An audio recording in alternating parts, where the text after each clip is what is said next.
Vladimir Putin ഈ ഒരു പേര് കേൾക്കുമ്പോൾ ലോകത്തിന്റെ മനസ്സിൽ ആദ്യം വരുന്നത് അജയ്യനായ, ലോകത്തെ വിറപ്പിക്കുന്ന ഒരു കരുത്തനായ ഭരണാധികാരിയുടെ ചിത്രമാണ്. എന്നാൽ ഇന്ന് 2026 മാർച്ച് മാസത്തിൽ ആ ഒരു ചിത്രം പാടെ മാറിയിരിക്കുകയാണ്.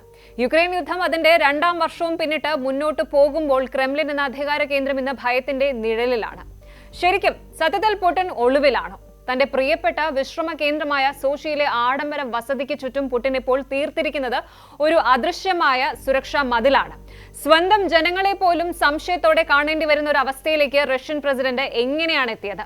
യുക്രൈനിന്റെ ആ കൊച്ചു ഡ്രോണുകൾ റഷ്യയുടെ ഉറക്കം കെടുത്തുന്നത് എങ്ങനെയാണ്? പുടിന്റെ സുരക്ഷാ വലയത്തിനുള്ളിലെ ഞെട്ടിക്കുന്ന വിവരങ്ങൾ ഒന്ന് പരിശോധിക്കാം. റഷ്യയിൽ നിന്ന് പുറത്തു വരുന്നത് സാധാരണ വാർത്തകളല്ല, വിറപ്പിക്കുന്ന വാർത്തകളാണ്. സോച്ചിയിലെ ബച്ചാറോ റുചെ പുടിനെ സംബന്ധിച്ചിടത്തോളം ഇതൊരു വെറും വെക്കേഷൻ ഹോം അല്ല.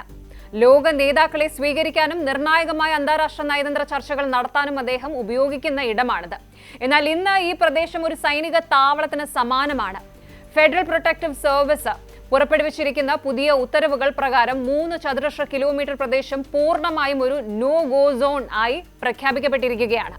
പക്ഷേ ഇതിലെ ഏറ്റവും പ്രധാനപ്പെട്ട കാര്യം മറ്റൊന്നാണ്. ഈ നിയന്ത്രണം കരയിൽ മാത്രമല്ല, കടലിലുമുണ്ട്. പുടിന്റെ വസതിക്ക് സമീപമുള്ള കടൽ തീരങ്ങളിൽ പോലും ഇപ്പോൾ ബോട്ടുകൾക്കോ സാധാരണക്കാർക്കോ പ്രവേശനമില്ല. റഷ്യൻ പ്രസിഡന്റ് ഇത്രയധികം ഉൾവലിയാൻ കാരണം എന്താണ്? ഉത്തരം ലളിതമാണ്: ഭയം. യുക്രൈൻ അയക്കുന്ന ആ അദൃശ്യ ഡ്രോണുകൾ എപ്പോൾ വേണമെങ്കിലും തന്റെ കിടപ്പുമുറിയിൽ വരെ എത്തിയേക്കാമെന്ന തിരിച്ചറിവ് പുടിനെ വല്ലാതെ വേട്ടയാടുന്നുണ്ട്. ഇനി നമുക്ക് ആയുധങ്ങളുടെ കാര്യത്തിലേക്ക് വരാം. റഷ്യയെ പോലെ ഒരു വൻ ശക്തിയെ പ്രതിരോധത്തിലാക്കുന്നത് കൂറ്റൻ മിസൈലുകളോ ടാങ്കുകളോ അല്ല, മറിച്ച് ചെലവ് കുറഞ്ഞതും എന്നാൽ അതീവ കൃത്യതയുള്ളതുമായ ലോങ് റേഞ്ച് അറ്റാക്ക് ഡ്രോണുകളാണ്. ഒന്ന് ആലോചിച്ച് നോക്കൂ. ലക്ഷക്കണക്കിന് കോടികൾ മുടക്കി റഷ്യ നിർമ്മിച്ച റേഡാർ സംവിധാനങ്ങളെ വെട്ടിച്ച് ആകാശത്തെ അദൃശ്യ കൊലയാളികളെ പോലെ ഈ ഡ്രോണുകൾ പറന്നു നടക്കുകയാണ്. മോസ്കോയിലെ ക്രെംലിൻ കെട്ടിടത്തിന് മുകളിൽ വരെ ഡ്രോണുകൾ എത്തിയ വാർത്തയും നാം കണ്ടതാണ്. ഇതിന്റെ ഭീകരത എന്താണെന്ന് വെച്ചാൽ, നിങ്ങൾ എവിടെ ഒളിച്ചിരുന്നാലും ആകാശത്ത് നിന്ന് ഒരു ചെറിയ ഡ്രോൺ വന്ന് നിങ്ങളുടെ സുരക്ഷാ വലയം തകർക്കും എന്നതാണ്. ഇതിനെ പ്രതിരോധിക്കാൻ പുടിന്റെ ഓരോ വസതിക്ക് ചുറ്റും ഇപ്പോൾ പാൻസർ S-1 എന്ന അത്യാധുനിക വ്യോമ പ്രതിരോധ സംവിധാനങ്ങൾ സ്ഥാപിച്ചിട്ടുണ്ട്. റഷ്യൻ പ്രസിഡന്റ് യാത്ര ചെയ്യുമ്പോൾ പോലും യുദ്ധവിമാനങ്ങളുടെ അകമ്പടി നിർബന്ധമാക്കിയിരിക്കുകയാണ്. ഒരു കാലത്ത് ലോകത്തെ വിറപ്പിച്ച നേതാവ് ഇന്ന് ബുള്ളറ്റ് പ്രൂഫ് ജാക്കറ്റ് ഇല്ലാതെ പുറത്തിറങ്ങാൻ പോലും ഭയപ്പെടുന്നുണ്ട്. ഈ സുരക്ഷാ നടപടികൾ കാരണം ദുരിതത്തിലായിരിക്കുന്നത് സോച്ചിയിലെ സാധാരണക്കാരാണ്. ലോക പ്രശസ്തമായ ഈ ഒരു ടൂറിസ്റ്റ് കേന്ദ്രം ഇന്നൊരു പ്രേത നഗരത്തിന് സമാനമാണ്. ഡ്രോണുകൾ പറത്തുന്നത് പൂർണ്ണമായും നിരോധിച്ചു.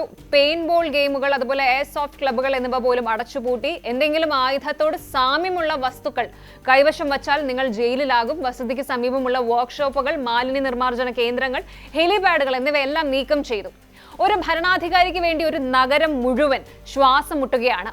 മൃഗങ്ങളെ വളർത്തുന്നതിനും കടലിൽ മീൻ പിടിക്കുന്നതിനും വരെ നിയന്ത്രണങ്ങളുണ്ട്. ഇത് ജനങ്ങൾക്കിടയിൽ വലിയ അതൃപ്തി ഉണ്ടാക്കുന്നുണ്ട്. പക്ഷേ അയൺ ഫിസ്റ്റ് ഭരണം നടത്തുന്ന പുടിന്റെ മുന്നിൽ ആർക്കും ശബ്ദമുയർത്താൻ കഴിയില്ല.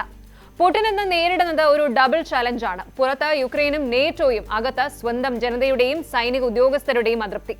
യുക്രൈൻ യുദ്ധം 2ാം വർഷം പിന്നിടുമ്പോൾ റഷ്യൻ സമ്പദ് വ്യവസ്ഥ തകർന്നിരിക്കുകയാണ്. സാമ്പത്തികമായും നയതന്ത്രപരമായും റഷ്യ ഒറ്റപ്പെട്ടു കഴിഞ്ഞു. മുൻപ് റഷ്യയോടൊപ്പം നിന്നിരുന്ന പല രാജ്യങ്ങളും ഇപ്പോൾ നയം മാറ്റുകയാണ്. ഈ അവസരത്തിൽ പുടിനെ ലക്ഷ്യം വെച്ചുള്ള ഒരു ആക്രമണം നടന്നാൽ അത് റഷ്യയുടെ ആഭ്യന്തര തകർച്ചയ്ക്ക് കാരണമാകുമെന്ന് ക്രെംലിൻ ഭയപ്പെടുന്നു. ഈ ഇൻസെക്യൂരിറ്റിയാണ് ഓരോ വസതിക്കും ചുറ്റും കോട്ടകൾ കെട്ടാൻ അവരെ പ്രേരിപ്പിക്കുന്നത്. സാധാരണ ഒരു രാഷ്ട്രത്തലവൻ ആധുനിക സാങ്കേതിക വിദ്യ ഉപയോഗിച്ച് രഹസ്യമായിട്ടാണ് സുരക്ഷ ഉറപ്പാക്കാറുള്ളത്. എന്നാൽ പുടിൻ ഇത് പരസ്യമായി ചെയ്യുന്നത് വഴി തന്റെ ഭയത്തെ ലോകത്തിന് മുന്നിൽ തുറന്നു കാട്ടുകയാണോ? ഇനി സോച്ചിയിൽ മാത്രമല്ല, മോസ്കോയിലെയും വൽദായിലെയും പുടിന്റെ വസതികൾക്ക് ചുറ്റും സുരക്ഷ ഇരട്ടിയാക്കിയിട്ടുണ്ട്. കഴിഞ്ഞ ആഴ്ചയിൽ വൽദായിലെ വസതിക്ക് സമീപം ഒരു അജ്ഞാത ഡ്രോൺ വെടിവെച്ചിട്ടതായി റിപ്പോർട്ടുകളുമുണ്ട്. ഇതോടെ പുടിൻ പൊതുവേദികളിൽ വരുന്നത് ഗണ്യമായി കുറച്ചു. പല മീറ്റിംഗുകളും ഇപ്പോൾ വീഡിയോ കോൺഫറൻസിംഗ് വഴിയാണ് നടക്കുന്നത്. തന്റെ സുരക്ഷാ വലയത്തിനുള്ളിലെ ചെറിയൊരു പാളിച്ച പോലും വലിയൊരു ദുരന്തത്തിലേക്ക് നയിക്കുമെന്ന് പുടിൻ തിരിച്ചറിയുന്നു. അതുകൊണ്ട് തന്നെ റഷ്യൻ പ്രസിഡന്റ് ഇന്നൊരു ആഡംബര ജയിലിനുള്ളിലാണ് എന്ന് പറയുന്നതാകും ശരി. അപ്പോൾ കാര്യം ഇങ്ങനെയാണ്. ലോകത്തിലെ ഏറ്റവും അണുവായുധ ശേഖരമുള്ള രാജ്യത്തെ നയിക്കുന്ന വ്യക്തി ഒരു ചെറിയ ഡ്രോണിനെ പേടിച്ച് തന്റെ ജനങ്ങളിൽ നിന്ന് ഒളിച്ചിരിക്കേണ്ടി വരുന്നു എന്നതാണ് ഇന്നത്തെ ഏറ്റവും വലിയ വിരോധാഭാസം. അധികാരം എത്ര വലുതായാലും അത് ഭയത്താൽ നയിക്കപ്പെടുന്നതാണെങ്കിൽ അതിന്റെ തകർച്ച ദൂരെയല്ല എന്നതാണ് ചരിത്രം നമ്മെ പഠിപ്പിച്ചിട്ടുള്ളത്.